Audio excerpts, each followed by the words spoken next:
You know that. I'll help you out. Dan, I'll help you you wrote out a with whole your book about metaphors, this. okay? Character matters. It does. In a leader, character matters. You cannot lie about people. You cannot advance racist lies.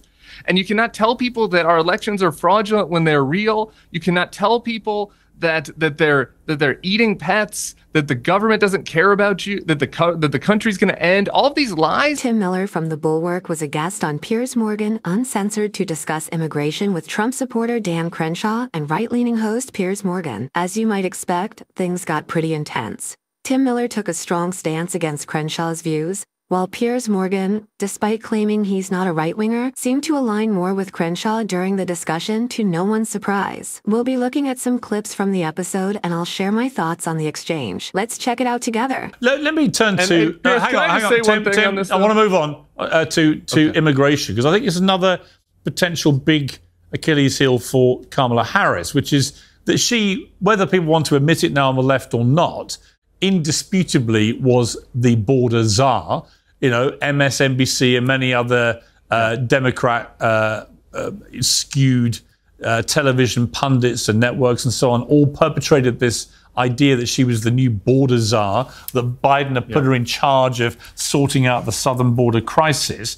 And it's clearly been a spectacular failure, which is why they're desperate not to call her the border czar. Now, she was asked again about this on 60 Minutes. Let's take a look. The problem, Tim, is that she can spin it any way she likes, but the reality is the reality, that the southern border remains an absolute basket case of a crisis, with unbelievable numbers of people coming in on a daily basis. And it's on her, isn't it?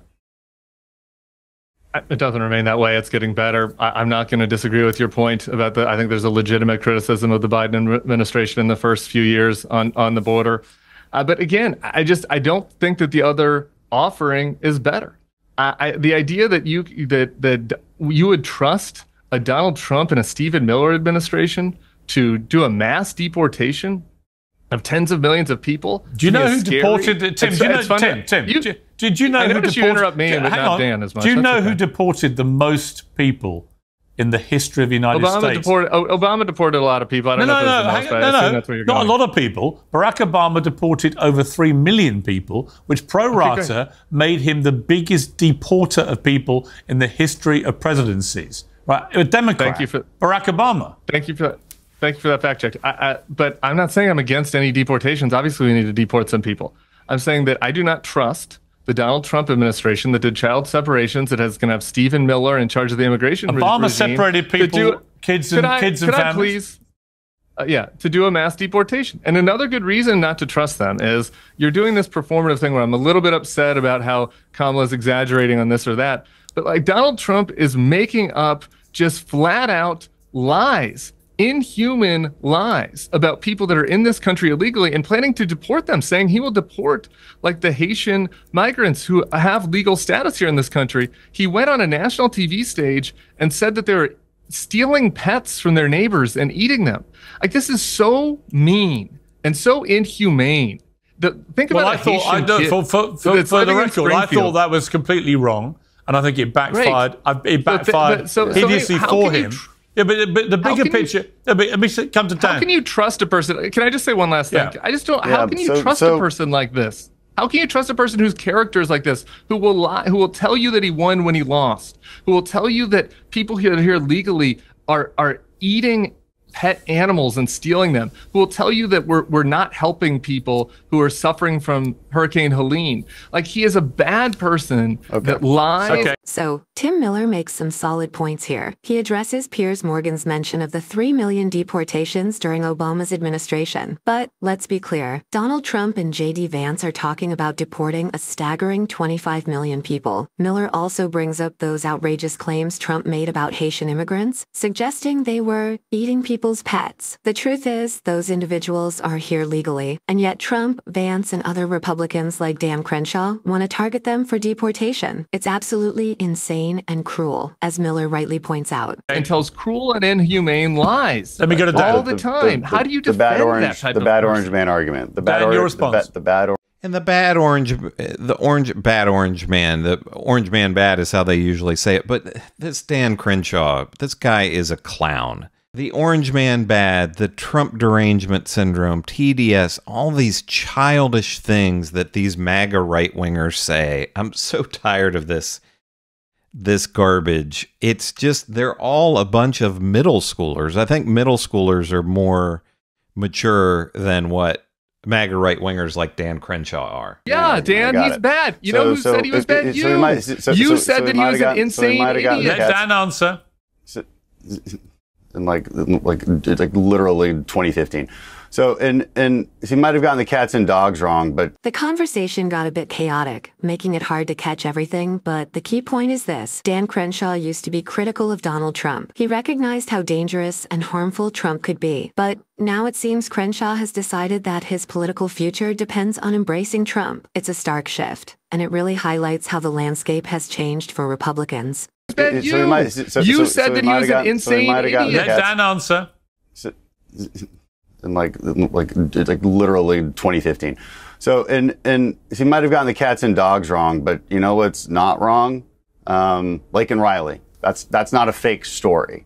Okay, here in Houston, Jocelyn Nungry. That's not a fake story. These are people who shouldn't have gotten into the country in the first place and then committed horrible rapes and murders. There are tens of thousands of more crimes that have been committed. And people are understandably upset about those crimes. Why? Because you've already committed a crime before you committed that crime. You came in illegally, and you came in illegally because this administration undid every executive order that Trump had in place to try and fix the problem, and they created a massive, massive new problem. And you say, we can't trust Trump? Like, well, again, that's an emotional argument, because all we have to do is look at the history of his policies, his executive orders. No, stop interrupting me. It is an emotional argument, because an objective argument would be, okay, what is somebody going to do? Well, they already had the job once. So I have a feeling that they're probably going to do the same policies that got the border under control the first time. And they're going to immediately re-implement those policies that got the border under control. How is that an emotional argument? You're making an emotional argument. That's an objective argument based on history. That's based on history. You're saying I have a feeling.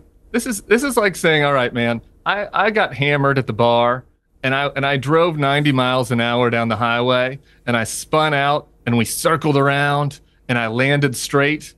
And that means I should just get hammered and drive again, because last time we barely survived with only a little insurrection. We had a mild insurrection. Look, Dan, character matters. You know that. I'll help you out. Dan, you wrote a whole book about this. Okay? Character matters. It does. In a leader, character matters. You cannot lie about people. You cannot advance racist lies. And you cannot tell people that our elections are fraudulent when they're real. You cannot tell people that they're eating pets, that the government doesn't care about you, that the country's going to end. All of these lies that he tells, that affects the country, man. Okay, so your argument is that you do not like his character. Right? You've made that very clear. But again, it's an objective point about his character, about these lies. It's not about me. That's fine, but then another objective point would be what our choice is in this election, and the choice is not a question, a yes or no question on whether you think Trump has a perfect character. That's not the question on the ballot.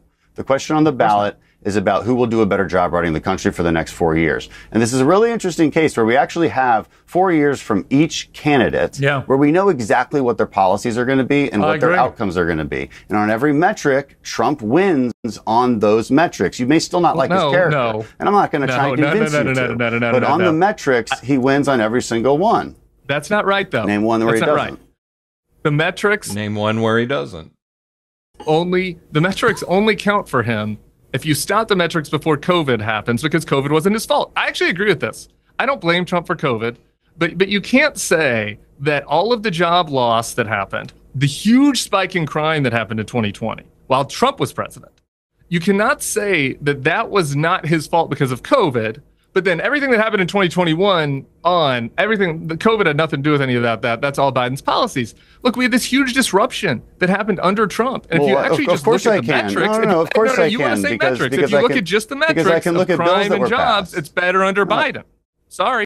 Dan Krenshaw is making some bold claims about immigration, saying that Democrats have proposed a border bill. But here's the catch. Republicans, including him, are blocking it, even though they claim immigration is their top issue. They talk about how immigrants are a threat, Yet crossing the border illegally is just a misdemeanor. In reality, immigrants commit crimes at a much lower rate than citizens. What's even more concerning is that the GOP seems to be sabotaging these reform bills to undermine President Biden and Vice President Harris, all while allowing Trump, who's not even in office, to control their agenda. That raises some serious questions about their priorities. But what do you think? Who performed better in this debate? Tim Miller or Dan Krenshaw? Leave your thoughts in the comments below. And don't forget to give this video a like and subscribe to the channel. Your support helps us grow and create more content like this. Thanks for watching, and I'll see you in the next video.